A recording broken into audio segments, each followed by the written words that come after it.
I'll do the introductions. I'll do the introductions and then turn it over to Laura.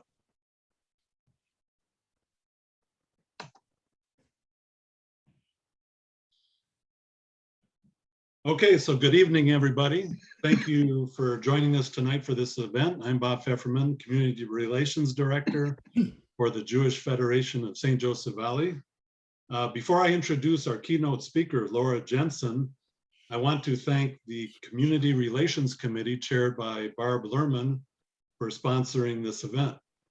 And I also want to thank Alan Stenberg, our Director of Communications, for all of his great work in advertising. And I want to welcome Betsy Folnecki, the Senior Director of Mission Advancement for United Way, who will be with us throughout the program. And thank you, Betsy, for all your good work in helping to coordinate this event. By the way, Betsy's a former student of mine at the Montessori Academy, and I'm very proud of the excellent work she's doing for United Way. And we have a few more people joining, so I'll wait one more minute.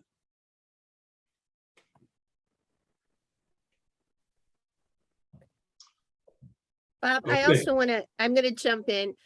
You have Lauren Smith also on the call too from United Way. Thank you for joining us. So as you know, we decided to call this program Tikkun Olam in South Bend. Now, Tikkun Olam is the Hebrew phrase for an important Jewish value. It means repairing a broken world. And I have no doubt that the vision and purpose behind the United Way's Southeast Neighborhood Center will help empower the residents of this neighborhood to repair their lives. And by doing so, the southeast side of South Bend. So that is why we decided to provide the United Way with this opportunity to educate our community about the importance of their project and how each of you can help. And now it's my honor to present Laura Jensen, President and Chief Executive Officer of the United Way of St. Joseph County. Laura is a nonprofit executive strongly committed to connecting families in under-resourced households with substantial solutions so that they can reach their fuller potential. As President and CEO of the United Way of St. Joe County, Laura brings innovative leadership to an organization by moving people from poverty to possibility through collective impact. Now, prior to her role with United Way, Laura served as the Executive Director of El Campito, bilingual nonprofit child development center located on the west side of South Bend. Laura earned her bachelor's degree in elementary education from Ball State University and is an alumna of the University of Notre Dame's Executive Master of Nonprofit Administration programs. After Laura's presentation, we will open this up to your questions, and in conclusion, Moshe Kruger, our Executive Director, will finish with some concluding remarks. Laura, it's over to you. All right, thank you so much, Bob. I am going on my screen to try to keep me on track because this is a project that I am just so excited about to get moving and up and running that I have a really hard time keeping it to the time minimum. So give me just one quick second to pop this up and we'll get going. There we go. Can everyone see it okay? We're good. Okay, so the Southeast Neighborhood Center, it is currently under construction. We broke ground on September 28th, 2021, and it is on the corners of Indiana Fellows and Dubale. And so if you drive down Fellows or Dubale right now, you're going to see a lot of trucks and a lot of construction and feel a lot of excitement because this has been a long time coming. We started this conversation in 2018. And it was United Way has this really unique role in our community, and this a lot of really unique relationships in that we work both with the for-profit sector as well as our nonprofit partners. So we're hearing and seeing the need, the boots on the ground, our partners in and day out. And we're hearing that there's lack of affordable childcare, that coordinating the social or navigating through the social service sector is incredibly challenging and difficult because of the lack of coordination. The wait lists are incredibly long. The location of accessing services is pretty spaced out. The hours of operation, are that Monday through Friday, 8 to 5. And so many of these families are working, and just the lack of connectedness to each other, to clients, and keeping an eye on a whole family. And then on the other side, we hear our employers saying, we can't find employees, we can't keep employees because of the lack of affordable childcare.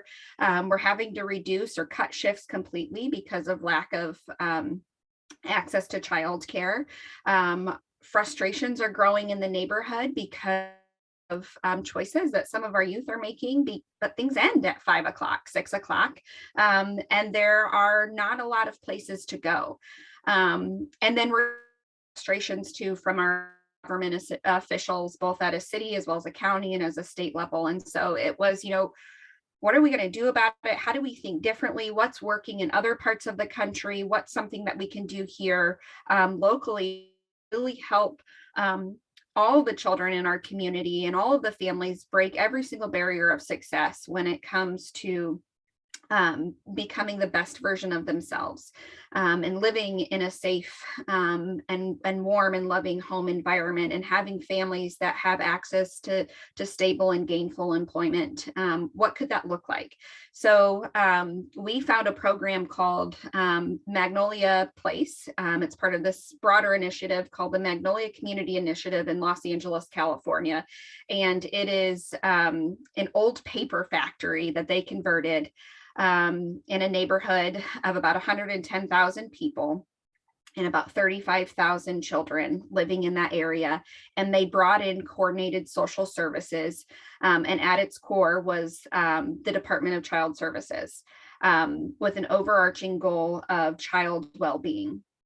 And it was the most amazing thing that I've ever got to see in my entire life. I spent a week there with their founders, with their team, just seeing it firsthand, interacting with families and learning about their method. And it was, we can do this here. We have the partners, we have the community that I think is hungry and ready for something different. So in 2018, we came back. We started looking at the county of, what are the needs that we're seeing, the ones that we've known, and started to kind of overlapping the data. And so we know that 96% of our county is a childcare desert. We know a large percentage of our county is a food desert. We know that there are high pockets of poverty in our county, and high pockets of crime in our county. And when we started to overlap, we saw the southeast side, and it stood out because of not only the diverse set of needs, but because it had a lot of community assets. It had really strong nonprofit partners like the Boys and Girls Club, the YW, Real Services, Ivy Tech. It has Riley High School. It has Studebaker. It has the Jewish Federation. It's got so many partners that are working on this side of town that we thought, this looks and feels like this could be something good to try to implement here. And so we reached out to 466 Works, which is part of Mount Carmel, which is one of the churches in the area. And 466 Works was born out of Mount Carmel, and they started buying a lot of the vacant and abandoned lots in the neighborhood with the goal of building safe and affordable housing. And so had the conversation, kind of spilled this dream to them of, is this something that we feel like could work in our community? And if so, would you welcome it in the southeast side? And it was a big yes, a scary yes at first, because it's one thing like to say it out loud, and then it's another thing for somebody to validate it and say like, okay, well, let's get this going. What do we do?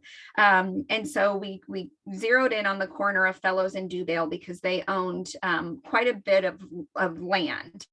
And so they owned 3 of the 5 lots on that corner. And they said, the city owns the other 2. Why don't we start with the city, see if you can grab those other 2 lots, and then we'll go from there. So we set up a meeting with the city. It was James Mueller at the time, before he was mayor, and said, here's this idea. We want to bring in coordinated social services in the southeast side. We've got 3 of the 5. Like, would you consider giving us these 2 middle ones to be able to do this? And he kind of chuckled, and I was like, I don't know what that means. He's like, did you read the Southeast Master Plan? Because this is the exact corner that we called out in 2015 to put a mixed use center over in the southeast neighborhood. And so absolutely, yes, you can have those lots. And they've committed 1.4 million in TIF funding. And then on top of that, the area had already gone through the rezoning to put a mixed use building in that. And the city had already redone Fellows and had allocated $2 million to put into Dewbale. And so it was like all of the crazy that aligned at the very beginning, and it was very encouraging. But the next step that we knew was the most critical was engaging with the neighborhood. That it was one thing for us to come in and say, hey, we have the land, we have all the ideas. It was another thing to really get to know this community and make sure that it was welcomed and that it was wanted. And so we were connected to SOAR, which is the Southeast Organized Area Residents. And I believe I saw Pastor Carl on the call. So they are housed out of Broadway Christian Parish. And we started, Conrad Damon invited us into the meetings, and I'll never forget my first one. We came in, said, here's what we're thinking. We'd love to bring this community center to you. What are your thoughts? And it was, and we very quickly realized we had a lot of trust to start building because we were new. And there was a lot of fear of, is this really going to happen? Are we going to get excited about something and believe in something? And then is it not going to happen? And so we kept showing up month after month after month and asking the same questions and listening and coming back with answers. And it started out with, we knew at its core, we wanted to put childcare in there because of, the lack of affordable childcare that we're seeing in the community. But what else? And we said, what about a gym? What would a gym, be helpful? And very quickly it was like, no, because there's Riley, there's Studebaker, and there's Boys and Girls Club. We don't need another gym in this community. We need access to the gyms in the community. Is that a role that you can play? And so we came back, talked to Boys and Girls Club and said, okay, what does this look like for us to be able to coordinate the use of the gym for the neighborhood residents? Can we change, instead of a gym, can we add another, a different type of use for the floor plan? And I'll slide to the next slide in just a second.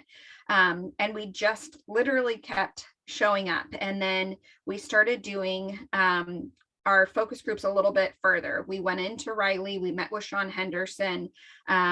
We had Velshana Lucky on my team, set up focus groups with not only the parents, but also the students, and start listening. What would get you out of your homes? What would get you after school to stay in the neighborhood and hang out? We went to Boys and Girls Club, started listening to their staff and to their families. We went to Real Services. We went to Ivy Tech and listened to not only the staff and the faculty, but also the students there. We went to the YWCA. What are the women enrolled in your care? What types of programs would they benefit from?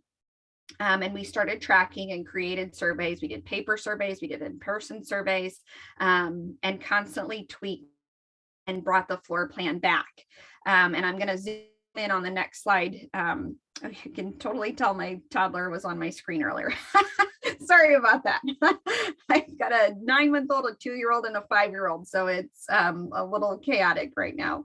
And we came up with this floor plan. And I'll zoom in just a second so you can actually see, and we'll talk through the different spaces. But before we even dug into the inside of the building, we also had the conversation with the exterior of the building. and we did this rounded curved front, and we brought it and we were really proud, and they were like, oh my gosh, that's hideous, we don't want that in our neighborhood. So we went back, and we shored it up, and it is, the way that it is now. And the one thing that I'm going to keep hounding is how important it was to build these relationships with the neighborhood, and for my team to get to know this neighborhood. And it's been, I've been asked all the time, like, what's been the hardest part of this project? And it is just building that trust. But what we've learned is that the more you show up, the easier that it becomes. And so this is a little bit closer up, and Betsy's going to send some follow-up information, and it'll have a version for you all to look at. And so the neighborhood center, it is all one built, but there are separate entrances, and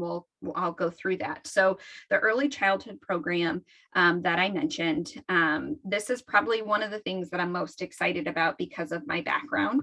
I used to be a former teacher, and then moved over to El Campito, and realized that early childhood is like the greatest thing alive, and it is high quality programming is like the greatest gift that we can give our children and our families. And it is something that we need more of in our community. And we need quality programming.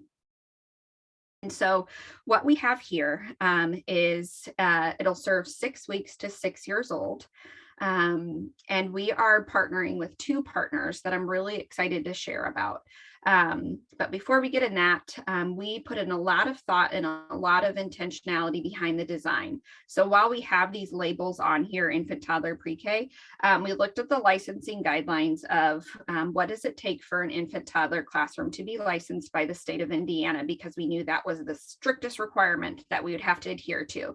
So every single classroom is actually set up to serve as an infant, toddler classroom, because we really want to be able to ebb and flow with the needs of the neighborhood. And so when we open, we might actually have maybe 6 infant, toddler classrooms and 2 preschool classrooms. It's really going to be dependent on the need, but we want to get it right the first time. You'll see that there's not before and after school programming space in here. And that is because we have Boys and Girls Club that's just up the street. And what we want to do is support and enhance our nonprofit partners already operating in the space. We don't want to take away from them. And so we have a really cool opportunity with them of connecting the family and enrolling them directly in the Boys and Girls Club phase out of their program, or if they are at capacity with their site, we have space within the building for them to send staff over and operate a Boys and Girls Club site in a location. Our goal is to keep the families together.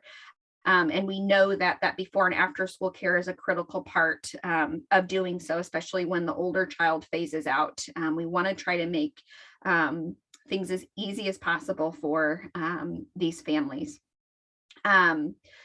The curriculum that we'll be using is the high scope curriculum. Again, it's something that very proud to implement in here. It's been brought to our county by the Community Foundation. It is one of the best curriculums, hands down, that we could offer our children. And so it is something that we want to make sure is embedded from the very beginning. It is about learning through play, and something that our children do not have enough of.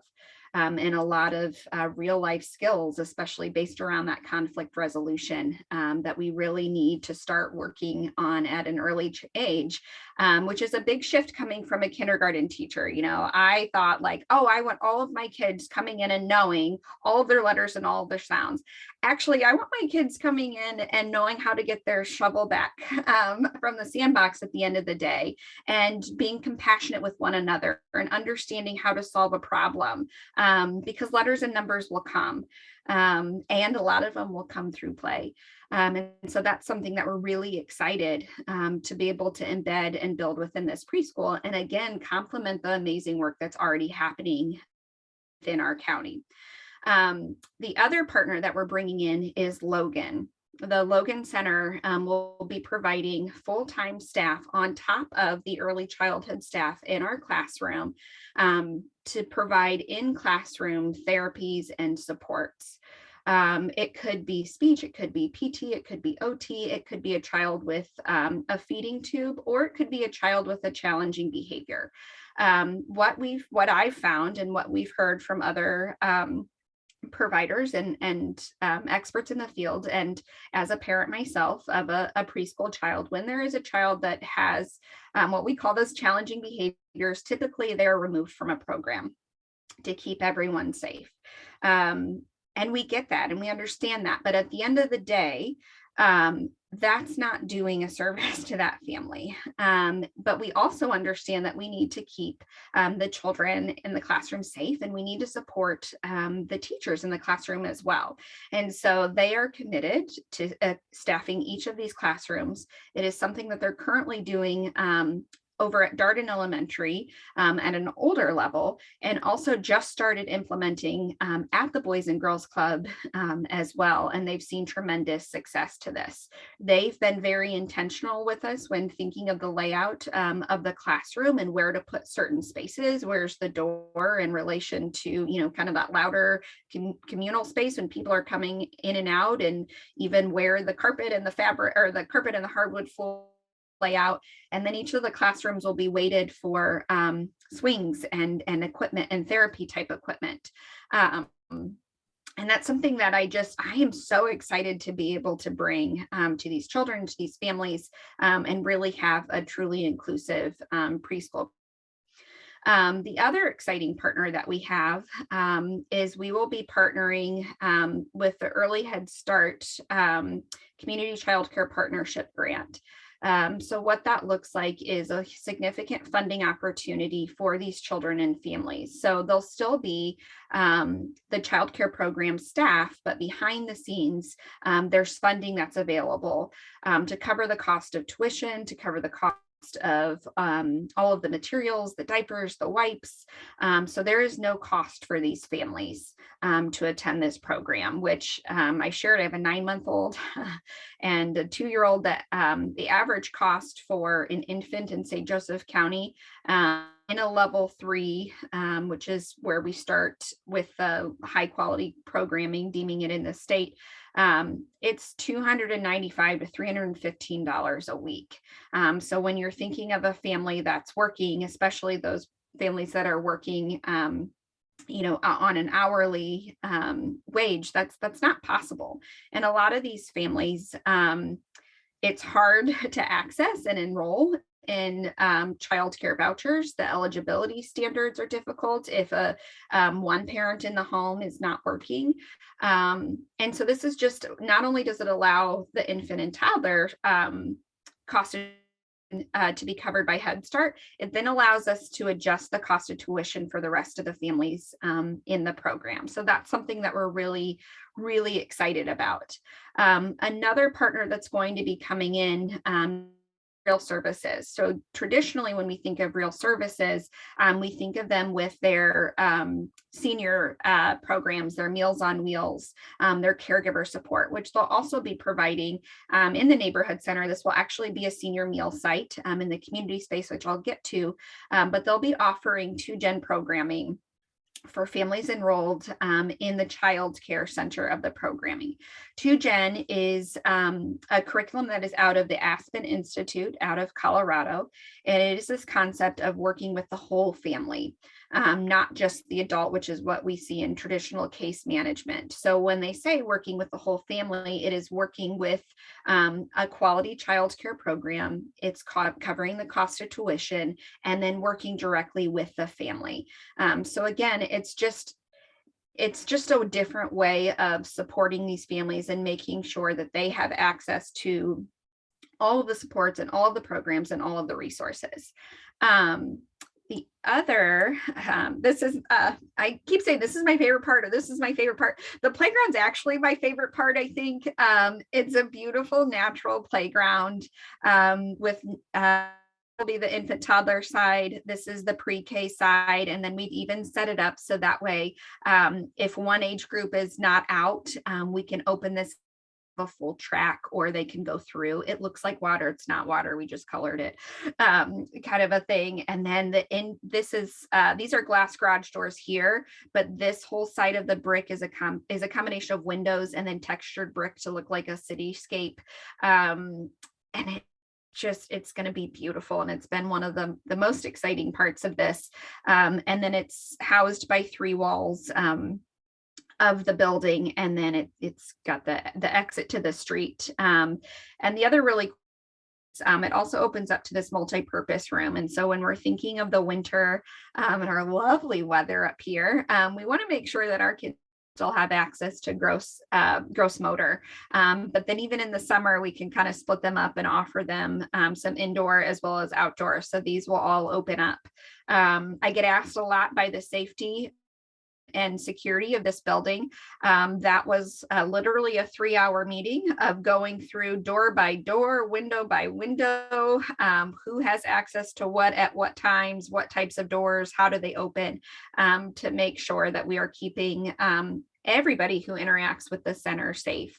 And so while there are, it looks on paper that you can come in through here and come in through here, you actually can't unless you have permission and access. So that's the early childhood side of things. Some of the things that we're exploring right now, in particular with Ivy Tech, is one of the greatest barriers that has been shared by the chancellor to a student completing their degree is the lack of childcare in the evenings. And so what this model has allowed us to start thinking of is kind of this outside the box. We know that second shift is incredibly hard to staff. And we know that it's incredibly hard to find programs. And then we know that a lot of the students that are enrolled in Ivy Tech have transportation challenge issues. And so let's try this hybrid second shift for students and staff and faculty at Ivy Tech Monday through Thursday from 6:30 to 9:30. And let's see if we see an impact, if there is a need, if there is more than what we can do here. Boys and Girls Club has already offered. Is there a way that we can help expand this? And then we've got the city of South Bend that's saying, hey, if this goes well, can we talk about our first responders for this modified second shift? Because a lot of them have care during that day. It's those evening hours. And so it allows us to just think differently. And that's been, when going back to the Magnolia and asking them, like, how is this working? It's this commitment across all of the partners to quit doing programming when you know it is ineffective and just let it go. If that's how we've done it in the past and it doesn't work, we're not going to have that conversation about trying to implement it here. We're going to try something different. If that doesn't work, we're going to try it again. So this side of our building right here, this is our community space. So you'll walk in here. The entrance is actually off of Dewbale. So this is Fellows over here. So you'll walk in, you'll have a computer. Oh, it's more of a tech lab. They'll have some stationary desktops available, a copier, printer, scanner, but we'll also be utilizing iPads and laptops.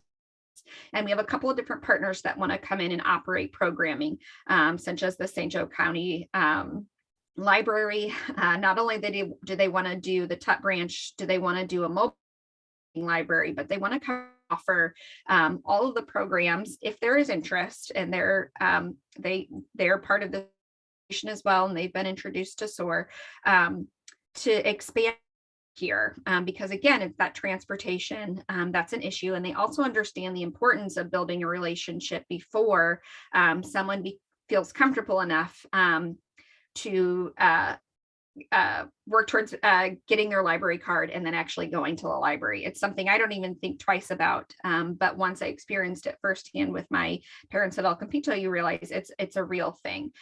So this whole core of the neighborhood center is really about building those relationships and that trust level. Also having real services coming in and offering digital literacy classes for our seniors, and how to use your iPads and how to use your iPhones, and how to navigate. And then starting, we had preliminary conversations with, La Casa of what does this look like? You have your digital literacy class. Could you expand, over here? Or is there a way that we can continue those conversations, as well as Bendable and the Lifelong Learning Initiative? We have a kitchenette over here. So this is separate from the childcare. The childcare has their own kitchen. This is a demonstration kitchen. So we'll have St. Joe Health System that will be coming in and doing nutrition classes on site, as well as one of the big things that we heard from the neighborhood is we want a place to be able to have baby showers or first communion parties or graduation parties, and we need a kitchen to be able to prepare the food too. Here, okay, this is actually another favorite part. The whole building's my favorite. The lobby here, when you walk in, it's warm and it's fuzzy and it's got a fireplace and it's got big built-ins, and we'll have games because we want people to come back together again. What we learned during COVID is that so many people were isolated, and for good reason. We understand it, but so much was lost as a result. That sense of connection lost, but there's an opportunity to rebuild and bring the neighborhood back together. One of the things that they wanted, there is a group that pre-COVID were meeting at the McDonald's on Michigan Street at 10 o'clock for coffee. And it was, we want a place to be able to have coffee, and we want to be able to interact with multi-generations, with people in our neighborhood, people not in our neighborhood, and become, friendly with each other and know who we are. And we want coffee. And so we talked to the NNN, the Near Northwest neighborhood, and said, how does your local cup pay it forward type work? And that's exactly how it works. They have a work study student from IUSB and St. Mary's, and they make it work, kind of a thing. And they gave us a really valuable piece of advice when it comes to renting out this space to the community or serving a cup of coffee. Never charge. Always ask for a donation, because you'll be completely blown away by what people are able to give, and you don't want to lock somebody out from something because they're not able to afford, that minimum. And so when thinking of the sustainability model and talking to a program in Lafayette that is closed of a community type center, what didn't work well? It was building a mom rent. Because once one partner goes, you're out. And so we're going to be really careful of that. And we want these community spaces to be accessible to everyone. This is the office. We are staying on Jefferson. We will have an executive director for this location. And we are actually setting up an LLC to oversee the neighborhood center. So they'll have this here, they'll be on site full time, and then we'll also have a child care director and her team, or his or her team as well. I should not have said her. We haven't hired the person yet. You never know.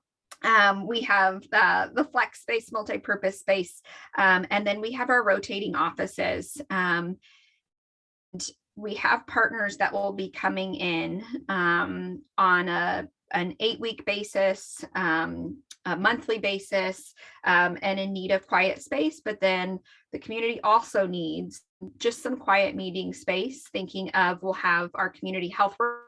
And this is what I love about the project, is the collaboration. We're having community health workers from St. Joe, Beacon, as well as the health that are dedicated to census tracts 29 and 30. A community health worker, they go into the homes with the individuals on their caseload and make sure that they're taking their medication, that they have enough food in their fridge, they have healthy food in their fridge, help make sure that they're attending their doctor appointments, if they're in need of transportation, connecting them to other supports and services in town. And so to have a whole slew from our 2 health systems and the health department is a huge win for this neighborhood as well. The pharmacy is, it's called Healthy You. Jada Bush is the pharmacist. This is her second location. in town. She's currently running a pharmacy out of AIDS Ministries. She's from the Chicago area. She actually she ran all of the Walgreens in Chicago prior to coming to South Bend. She's amazing. And one of the, it'll be a sliding scale pharmacy open to anyone. But what I love about Jada is that she is not your traditional pharmacy. She will deliver the medications at no cost. She will have evening and weekend off hours in order to make sure that you have access to your medication, as well as run a prescription to produce program. So in the pharmacy, she'll have a refrigerator and then a shelf for healthy produce. And so she's already been in conversations with the primary care provider that'll be housed out of here, as well as with HealthLink, with the health department, because it's a form, it's not an actual prescription that an individual would get and be able to go and get fresh produce from Jada. And so again, that's something when thinking of what are the needs in the area and knowing what some of our food pantries have access to, fresh produce it's hard to come by. And so to have this program here is going to be a huge win.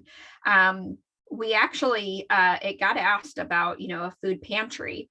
And then it was, there are a lot of food pantries in the area. And so it would be a better use of our resources if we continued to fund and look at funding at a higher level, the food pantries in a walkable radius versus putting a food pantry in the location or in the actual neighborhood center, because again, we don't want to duplicate anything, but we want to make sure that enough resources are available. This suite up here will be housed by a primary care provider, which I'm really excited about. Oh, I don't know, did I not? There we go. Okay. I don't know what happened. Okay. The primary care provider, there, can we scope? Sorry, I keep getting notifications. Okay. The primary care provider, what I'm excited about is there is a HealthLink actually does a model down in Valpo where they're connected to a child care program.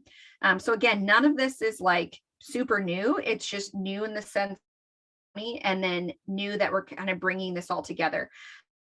With permission from the parent, the care provider will be able to see and treat children. We know that most often it is your eyes, your ears, your nose when you're under the age of 5 of what is wrong with you. And that sometimes you can stay and sometimes you need excluded depending on what that is. When a family is under-resourced, and either they don't have a primary care provider and they use the emergency room, or they don't have transportation, or they don't have enough funds to be able to go to the doctor and then get the prescription, you'll see a child that's been excluded for 10 days for something that could be treated very quickly with an antibiotic. And so to be able to see them, be able to say, yep, they need to go home, or no, they're fine. And then to have the pharmacist on staff. A lot of medications will be free. Your amoxicillins, your common prescriptions. And so we're really excited to see, like, are we going to have better attendance for these children in our program? Will we be able to establish a relationship with these families and with the children in this program and help to grow? HealthLink is, everything's like a 3-block radius from this location. HealthLink is, okay, take it back. HealthLink's about 4 blocks. And so we've got this really unique opportunity. They're a full-blown federally qualified health center. So again, everything has been very intentional with the size and the scope of, I hope somebody let him in, with the size and the scope of the programs operating in here. We'll also have the Bowen Center, which will be an intake center for a mental health provider. They are newer to the area, but they are not new to the field. They're Northern Indiana's largest mental health provider. They are big in Warsaw and those surrounding counties, and working their way up to St. Joe County. They have signed agreements with South Bend Community Schools and Head Start to work directly with those students and actually see in the school setting, again, helping with that transportation piece. The really cool thing about Bone Centers, they also have a community health worker model. Well, they'll follow up with a family, go directly to their home, go where they're at, or if it's at their work, and really make sure that there's follow through on the appointments and the medication. And then they've started the conversation with Jada is if a child would be prescribed a medication, making sure Jada has that in stock. The Department of Family and Social Services will have an outreach office up here to do SNAP eligibility and enrollment. CCDF voucher, childcare voucher and enrollment. We'll have Work One for unemployment enrollment. We'll have the St. Joe County Department of Health, not only just for their community health workers, but also for their vital records outreach. The biggest thing for that is it is very difficult to get downtown to the 9th floor of the county health department during a working day to get your child's birth certificate. I'm very embarrassed to admit that my child is 9. I have not yet made that trip. Or 9 months, he's not 9, but I have not yet made that trip. And I got a little pushback at first of, with COVID, we switched it to mail now, apply online and get it mailed to your house. And I reminded them that not only do you have to pay for the cost of your birth certificate, but it's $25 to mail it. I looked into that. And they're like, what? And I was like, yeah, it's expensive. You need a debit card or some type of bank card to be able to set up your profile, and you need an address to get it shipped to. And so that was a very easy conversation to have once you just kind of laid it out. People want to do well. That's not a knock at the health department by any means. It was just sometimes you don't think about these unintended consequences of, coming up with a potential solution. I get asked all the time, how is this going to work? From a sustainability standpoint. So again, United Way is taking this on.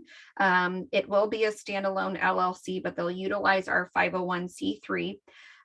There will be a full-time executive director over the neighborhood center.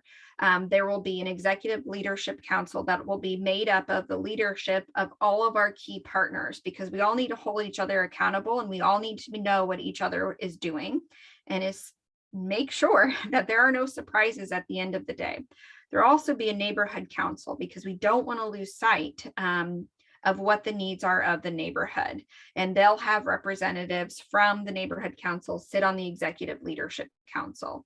From a financial standpoint, we were really intentional with the size of the building to make sure that it wasn't something that we could not cover from the revenue that is generated from the Head Start partnership, the federal funding that we're able to unlock by serving the highest needs of individuals, blending these funding streams, as well as having some of these anchor tenants. It's not all dependent on rent, but it is a component of it. I'm just admitting all of these. It is a component of it, because what we don't want is community excited, say we're here, we're going to do this, and then all of a sudden, 2, 3, 4 years from now, we've got to start fundraising for it again. We are setting up an endowment for it to be able to help too with the upkeep and the maintenance of it. I have to give credit to 2 board chairs ago, Randy Rampola. It was when I threw this idea out at him, it was run the numbers on the worst case scenario and then make it even worse and run it again. Like, how bad does it need to get before we're going to start feeling it? And I appreciate that. Because nobody expected COVID, right? What COVID allowed us to do, and I'm running close to my time, it allowed us to evaluate the neighborhood. It allowed us to play around with numbers of square footage and how many children we wanted to serve, how big the spaces were. We looked at the HVAC system because this is a stationary cruise ship that we are building, and making sure that we are being safe and thoughtful of every single person that is walking through. The other thing is, okay, everybody's excited now. How are you going to pull it off with all of these partners? And at its core, we all have this shared vision of helping every single child and family thrive. I'm not asking the Logan Center to shift from their mission. I'm not asking Boys and Girls Club or Bowen or Head Start. I'm asking you to execute on your mission and execute it well. And when you do that, it feeds up into overarching goal that we all have. It is taking responsibility of the entire family from the moment they walk in that door and provide that warm handoff. And it's rethinking how we think of the families and the children that we work with, and that constant dialogue and communication. One of the things that we're still working with, so Pat Bowie is the one who helps found the Magnolia Center, is the short-term and the long-term outcomes. So we know that long-term, we hope to see something in terms of a positive trend in terms of the numbers of families living in poverty and crime rates, but those are going to take a long time to get to. So what are things that we can measure at the beginning? And so one of the things that we're really going to be focused on is the sense of connectedness to your neighbors, to yourself, to your resources, the accessibility that you have in terms of accessing the resources, how quickly you're able to get into a program, that sense of safety, and then slowly start to see this trickle up. And the other thing that we are making a commitment to is, if we're going to ask our residents to take these surveys, we're going to share them back. If we're going to ask our partners the results, so everybody is knowing, and it's not a, oh my gosh, I want to make somebody feel nervous. It's hey, my neighbor doesn't feel connected. How do I help? Or my neighbor doesn't know about this. How does it help? And then it's deploying those neighborhood ambassadors. And then lastly, we'll have 2 community navigators that will be part of United Way staff. And so they'll be that first, when you walk in, that first face that's going to greet you. How can I help you? If it's not a program that we offer currently at the neighborhood center, they're going to help you get enrolled in the program without telling you to call a number. They are going to physically call the number. They're going to get it scheduled. They're going to figure out if you need transportation, and then figure out that transportation piece. We're piloting, and this is a new surprise. We haven't shared it yet publicly. Breaking news, you guys get the secret. We were just awarded a grant through United Way Worldwide about 3 hours ago to partner with DoorDash to deliver at no cost supplies and food to individuals, which we are like so excited about, because that's the biggest thing, of, okay, we've got a food pantry over here, we've got this over here, we've got this over here, the neighborhood center's over here, but maybe, they're outside of that transportation piece. And so we're really excited to start leveraging and thinking differently, leveraging resources and thinking differently. So cat's out of the bag on that one. And I didn't even notice you had a cat on your lap, sorry. So that is the neighborhood.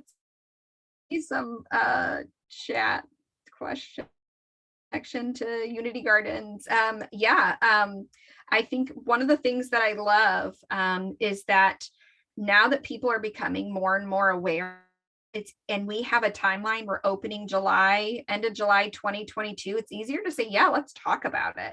And let's figure this out. What does this look like to bring in a new program or a new service, as long as it's in line of what we're saying that this community needs. I think, this is just an interior of one of the classrooms. This is our lobby. This was groundbreaking. I cried like a baby. I was not expecting so many people to show up. And it was like a perfect, beautiful day.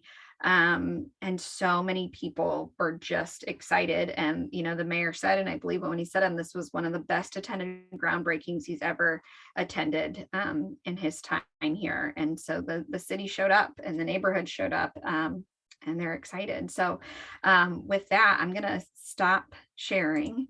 And if there are any questions or yes, let's open it up. First of all, thank you, Laura, for that incredible detailed presentation. I was just amazed at the extent to which you and your team went to listen to and to understand the needs of the residents of the neighborhood. And that's really important in understanding how you created this vision. It started with your efforts in listening and understanding, and then you went to planning.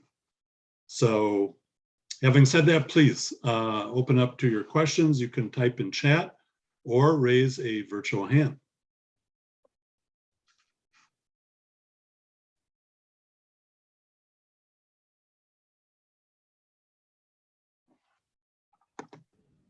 Can I raise a real Yeah. hand? Where- Go ahead. Ann Rosen. Laura, this is amazing, and I'm so thrilled to learn about this. And thank you for what you're doing. It's got so many of the pieces that are needed. It's fantastic. Thank you. Thank Thank you. you very much. Oh, okay, we're getting questions in the chat about expansion. So in terms of room for expansion, there are lots available that 466 or the city owns beyond, let's see, let me pull it back up.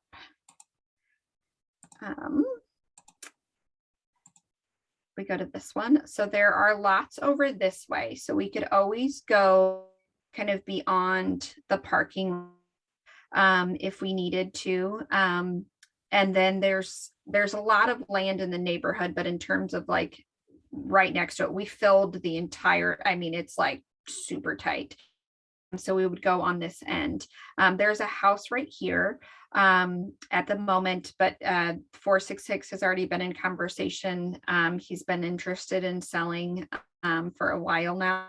And so that would be something that if, 466 was interested in taking on, or if we needed to expand later. I saw a question about support staff or support spaces for the staff of the childcare. And so we have the staff kind of lounge area, and then we have a room for nursing moms to just give them a quiet space. And then we have another space for the teachers as well, or families if they needed some outreach. And then this is the kitchen specifically for the childcare. And then we have adult restrooms here, and then adult restrooms here, and then a laundry room. And then the teachers will also have access to the rest of the building if, during breaks or something like that, they wanted to go beyond the classroom for the childcare space. Laura, a question from Alan Brown in the chat. What is the capacity of the facility relative to the estimated need in the neighborhood? So not enough, but a dent. And so we know that this area, in terms of when looking at it from a childcare standpoint, we know that it has been identified as a desert, which means the need outweighs the capacity by more than 3 to 1, and that there is capacity in the area for less than 44 children, but that the need is over, I want to say it's just under 200. And that's saying that everyone wants to stay in that area. So we feel like that 112 is a pretty good dent and start in terms of serving. The other thing that we've been really intentional about, while we believe in this high quality model, want to support the current childcare programs that are in the county. And so we have a quality improvement grant that is in partnership with the city of South Bend to work with childcare homes and childcare centers, become licensed, move up the state's quality levels that start at 1, go all the way up to 4 by providing grants up to $15,000 to purchase the necessary equipment or fencing or anything that's not covered by any other funding or supports in town to help them build up their capacity as well as their eligibility to receive other funding. So it's kind of this two-pronged approach. And then the other thing that we just started this year is a non-formal CDA program. A CDA is a child development associate. It's the bare minimum that you need to become a licensed child care program. And it's a first step, or for somebody who's been in the field for a very long time but doesn't have that credential. And so we have just under 40 students enrolled this is our first time launching it, and working on training and helping increase the number of early childhood professionals. Ann Feverman has a question in the chat. Are more facilities like this planned? Oh, and yeah, okay. Yes. So we are at 73% of our fundraising goal for this location. When I started this, it was 3.5 million. Then we had another pre-COVID. It was just over 4 million. Then in the midst of COVID, it went up, Lauren, correct me if I'm wrong, to just under 5, and then came back as $6.7 million. And so we have hit and missed and hit and missed and hit and missed our fundraising goal. However, we have an incredible relationship with the city of South Bend, and they have a once-in-a-lifetime opportunity through these American Rescue Plan funds. And so they have said, if you are willing to commit to another location on the northwest side of town, we will allocate up to $4.5 million to use towards this initiative. So that's one reason why we were comfortable moving forward, though we hadn't hit our campaign goal, because we know that we potentially have funding. We have funding, I should say, potentially. However, that's also tied to another location on the northwest side of town. And so if we tap into this ARP funding for the Southeast, it's delaying our ability to start sooner on the northwest. And so that's why we're still fundraising for the Southeast, to try to keep as much as that 4.5 for a second location. So looking at the northwest side of town, we were in conversations with the city of South Bend and their Dream Center. I'm attending their first focus group meeting on Monday, because it's a mile and a half away from their Dream Center of where we're looking, to make sure that A, it's needed over there, and B, maybe we're more of the early childhood and they're the wraparound supports and services, and maybe we fund the transportation piece. Also looking down at Walkerton and in Mishawaka. The needs are so great across the county. The amazing part is we've got Logan Head Start and Boys and Girls Club that are saying we're all in. Regardless of where you go, we're in. And so navigating and working through that, but we want to make sure that we set this one up well, and successful right from the beginning.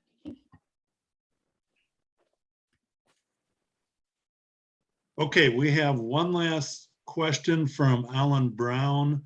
What is the estimated annual budget expense? And then we'll finish up with some closing remarks from Bush Kruger. Yeah. Are there? Okay, sorry, I got distracted by another question in the chat. So our operating expenses, from the child care standpoint, it's about 1.2 million, and so we're using that to cover the entire footprint of the 19,000. But a large bulk of that is coming out of the child care side of things, because it's such a large chunk of the space and the staff. It's actually, when you look at it, it should be a lot more, but the staff are actually coming from the operating budgets of our partners. So that's the really amazing part of it. It's a pretty light lift in terms of what is actual operating. So we're maintaining the building, as well as the staff associated with the child care program, the community navigators, and then the center director. Everybody else is on someone else's payroll, and we're very grateful about that part of it. So, and then we have been working with Cressy on coming up with the lease agreements for everyone that are going to be those core tenants, and what that looks like. Those are amazing partnerships to make this sustainable. Moshe Kruger, Executive Director of the Jewish Federation of St. Joseph Valley. Over to you to wind this up. Well, thank you very much, Bob, and shalom, friends. I will be brief, so please just hang in for just a bit longer. Thank you, Laura, for your informative presentation. I also want to thank my Community Relations Committee for organizing this event, Tikkun Olam in South Bend. Friends, as we've just heard, the United Way's ambitious and sweeping initiative to build the Southeast Neighborhood Center will address many of the challenges facing this South Bend neighborhood. In my experience working in one of the nation's largest anti-poverty programs, I believe in my bones that this initiative will disrupt the impact of poverty. Now, I also think the mission of the Federation aligns with this goal. That is why I am so pleased the Community Relations Committee is working to deepen our partnerships with United Way, with South Bend's faith-based community, advocacy groups, and other South Bend and county organizations. Our alliance with these community organizations underscores a philosophy of belonging for all. We believe all people are welcome and have a right to belong in society. Belonging includes treating all people with dignity and that people are seen and valued in the community. Belonging also means everyone has a voice. We believe the voices of all community members, but especially our brothers and sisters on the Southeast side, should be heard, raised up, and used to guide our community solutions and future innovations. The Southeast Neighborhood Center supports and empowers people to fulfill their potential. And did you hear Laura say that these vital supports will be provided through high-quality integrated services that are accessible and empowering and that recognize people's humanity, individual capacities, and challenges? The United Way's Southeast Neighborhood Center provides our Jewish community with a way to participate in helping to address the complex issues of poverty facing South Bend. And as Bob Pfefferman mentioned, supporting this project is our opportunity for doing Tikkun Olam in South Bend in a manner that increases people's sense of control over the trajectory of their lives. With this in mind, the Federation will continue to commit to 4 things: bridging across differences to expand civic engagement, building policy and advocacy capacity to drive change, improving community conditions for all, and providing support that strengthens capabilities and empowers individuals and families. I am so grateful to Laura and her team and the other many partners. They are truly leading with vision and managing for the future. Friends, nothing happens unless we are moved to action. When we as a community work together, there are solutions. So I'm asking those who are able in our Jewish community to consider giving a generous gift to the Southeast Neighborhood Center. Checks can be payable to the United Way of St. Joseph County, or you can go online to www.uwsjc.org to donate. I believe there's also a link in the chat where you can also access information. Or why don't you call me at the Federation? I would love to hear from you and have a chat. Again, thank you, Laura. United Way has seized the momentum on this critical work of reimagining our community. Our moment is now to build on this partnership and to make a difference. Thank you all who attended tonight's event. Be well. Godspeed and good night. Thank you very much. Thank you.